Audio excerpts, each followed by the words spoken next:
Pedro Pescador. Eu sei de um rapazinho a quem o avô deu uma cana de pesca. Ora, isto aconteceu lá para cima, em Roças, uma aldeia minhota. Mas o rapazinho, Pedro de seu nome, estava com pouca demora. Chegaram no dia anterior, um sábado, vir as 5 ou 6 canas de pesca do avô, algumas enormes. Os anzóis, as plumas, a cesta de guardar os peixes, as grandíssimas botas de borracha e ficara maravilhado com tudo. Ia-se embora nessa mesma tarde de domingo. Mas na manhã desse domingo, durante um passeio no campo de milho do avô, que ficava ao longo da margem de uma ribeira, o Pedro viu uma truta e outros peixes mais pequenos e logo pensou: se eu tivesse uma cana, pescava esta peixaria toda. E sempre queria ver a cara do meu pai e a cara da minha mãe, as caras das minhas manas, todos olharem para mim e a dizerem: este Pedro é um grande pescador. Como não tinha cana, o Pedro nada pôde pescar, mas não se esqueceu de tomar nota do sítio para um dia, quando tivesse uma cana e anzóis, ali voltar. Aprendera com o tio Domingos, que era um grande pescador, que quando encontrarmos águas de boa pesca, o melhor é ficarmos caladinhos, até lá podermos voltar com a cana. Mesmo assim, quando regressou a casa, muito em segredo, o Pedro contou ao avô que vira a truta grande e os outros peixes, mais pequenos na ribeira que ficava ao fundo do campo, atrás da casa. Já vejo que o teu tio Domingos te deu a volta à cabeça com as suas histórias da pesca. Então, tu também queres ser pescador? Quero sim, avô, só que, já sei, não tens cana de pesca. E tens sorte, porque eu... Olha, Pedro, anda comigo à oficina. E enfim, o Pedro pôde espreitar para aquilo que o avô chamava oficina. Todos os netos queriam lá ir, mas ele andava sempre com a chave no bolso. A oficina era uma pequena sala onde o avô guardava tudo aquilo que lhe parecia que um dia poderia ser útil. Da chave de parafusos a uma lata vazia, rodas de todos os tamanhos, pregos, martelos, peças de bicicletas, cordas, mangueiras, um capacete, aparelhos que ninguém sabia para que eram, tudo. E sempre que era preciso qualquer coisa, o avô ia à oficina e arranjava lá o que fosse. O Pedro estava admirado, mas não se atrevia a entrar. Era tanta coisa que ele queria dar espaço ao avô para encontrar o que ia lá procurar. Ora, aqui está, Pedro, disse o avô, estendendo a mão por trás de um tabique de madeira encostado a uma parede. E o neto ficou a olhar para aquela cana pequena, bem bonita, com carrete e tudo, fio e um anzol embrulhado numa pratinha de chocolate para ele não se picar. É para mim, avô? Por quê? Estive a fazê-la a semana passada e a pensar qual seria o neto que primeiro mostraria vontade de pescar. Pois leva, olha bem para ela, lembra-te do que te ensinou o tio Domingos. E quando voltares, o pai disse que vinhamos daqui a 2 semanas. Pois nessa altura o tio Domingos e eu vamos contigo até à ribeira para mais uma lição de pesca. Desta vez com peixe e tudo, hein? Vamos a ver se na próxima temporada vais pescar connosco para a barragem dos Pisões. Bem, passadas 2 ou 3 horas, já o Pedro se encontrava em sua casa no Porto. Fizera a viagem de olhos fechados a pensar em pescarias. E cada vez saíam peixes maiores da ribeira nos seus pensamentos. Mas encontravam-se em casa a fazer o quê? Pois, à espera do jantar, xixi, cama. Só que o Pedro tinha muita vontade de pescar, mesmo de sentir a cana nas suas mãos, enquanto tirava do rio um peixão de alto lá com ele. Assim, sem ninguém dar por isso, quando chegou a casa, logo escondera a sua pequena cana dentro do armário das toalhas dos quartos de banho. Agora andava ele a passear no corredor, a assobiar baixinho, como fazia o avô, olhando de um lado para o outro. Não sabia se conseguiria ser suficientemente rápido. Podia ser que a mãe da cozinha o tivesse visto, ou o pai do escritório reparasse na manobra. Talvez mesmo as manas que andavam a brincar às escolinhas logo à entrada da sala. Mas nada. Escondera a cana sem ninguém ver. Por isso Pedro meteu-se outra vez no quarto de banho e fechou a porta. Tinha ali tudo o que precisava. Abriu as 2 torneiras da banheira e deixou correr a água enquanto preparava a cana. Preparar a cana era meter o fio transparente pelos anéis, isto logo depois de ter encaixado o carreto.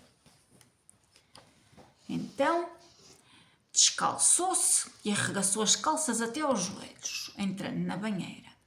Exatamente como tencionava fazer na ribeira por trás da casa do avô. Bem, a princípio ficou triste porque não tinha isco para pôr no anzol e sem isco, uma minhoca que fosse, não haveria peixe que lhe ligasse. E depois, a ribeira não era a banheira, nem a banheira a ribeira. Lembrou-se então que os mágicos dão um estalinho com os dedos e aparece tudo à vontade deles. E deu o tal estalinho com os dedos, e assim foi. O Pedro estava dentro da ribeira com folhagem à volta, uma rã fazia quá, quá, e ele dava a manivela do carreto a soltar o fio, na ponta do qual brilhava um anzol com um chumbinho, este para o anzol entrar na água, levando uma pardelha como isco. O tio Domingos dera-lhe uma caixinha com pardelhas, das muitas que tinha, numa caçarola enorme. Estava mesmo na ribeira que corria ao longo do tal campo de milho que o avô tinha atrás da casa em que vivia. Olhou para a casa e viu a avó à janela a acenar-lhe. Mandou-lhe um beijo e recomeçou a dar à manivela do carreto. Nesse momento, 2 bogas, um escalo e uma truta vieram à tona d'água, a dizer que estavam ali à espera dele. Oh, de certo o avô não tem tanta sorte. E o Pedro atirou o anzol com o isco da pardelha para junto delas. Os peixes mergulharam e uma rã muito contente ali ao lado dele gritava: "Boa, Pedro, boa pesca!" E a rã saltou do lavatório para a tampa da sanita, ao mesmo tempo que um coelho muito peludo e branco olhava da balança. Na ribeira, as bogas queriam morder o anzol, as 2 à uma, mas o escalo metia-se de permeio. Queria ser ele o primeiro a ser pescado pelo Pedro. Acabou por ser a truta a engolir a pardelha e a ficar presa no anzol. Todo contente, o Pedro começou a dar à manivela do carreto para fazer subir o fio e tirar a truta da água. Ainda era uma truta grandota. Era daquelas trutas a que o tio Domingos chamava truta palmeira por ter o comprimento de um palmo de mão, dizendo que eram das melhores. "Apanhei-te! Apanhei-te!" Pedro dava saltos no rio, estava muito contente e, atirando a truta para o cesto do peixe pescado, já apontava novo anzol quando aconteceu aquilo. A mãe do Pedro, que estava a pôr a sopa nos pratos, ouviu gritos e quis saber o que se passava. O pai, que começara a desligar o computador para ir para a mesa, ficou preocupado e olhou para a porta do quarto de banho. É humano! Gritou a irmã mais velha. Olha só a água que está a sair por baixo da porta do quarto de banho, apontou a irmã mais nova. Pedro, o que estás a fazer? Era a voz do pai já meio zangado.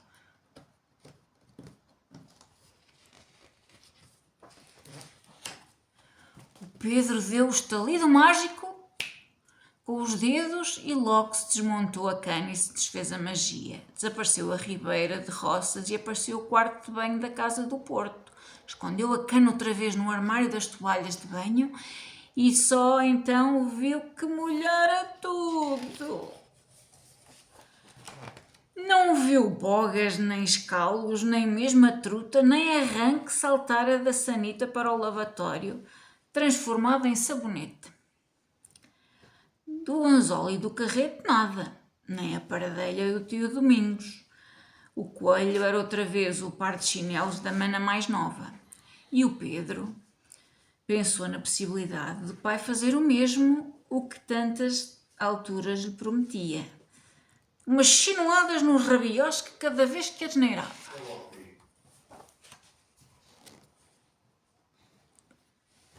Ena! O quarto de banho estava todo molhado. Havia mais água no chão do que na banheira. Ainda abriu o ralo, no entanto a água do chão passara para o corredor, molhando a passadeira. Abriu a porta. Ali estavam os pais e as manas ao vê-lo sair, de calças arregaçadas, chegando à pescaria.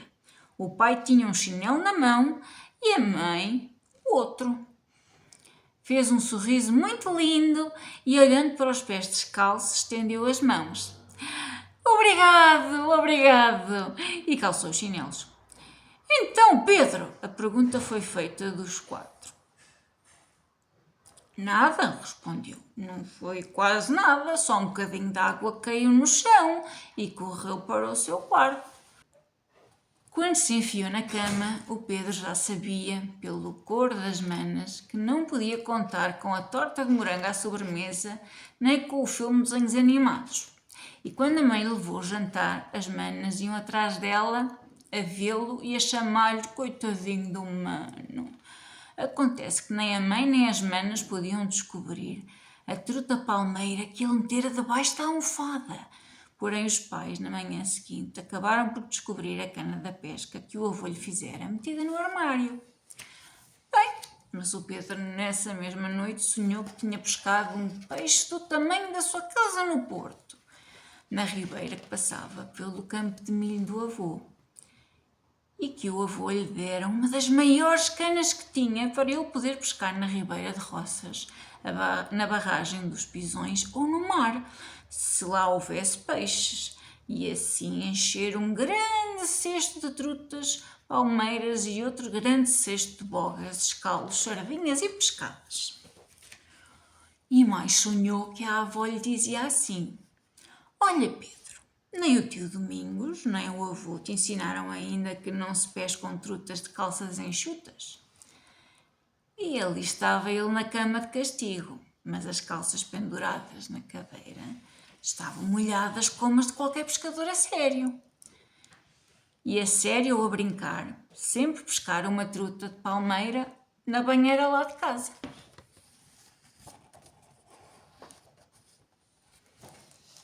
Um grande pescador. Muito dado a imaginações.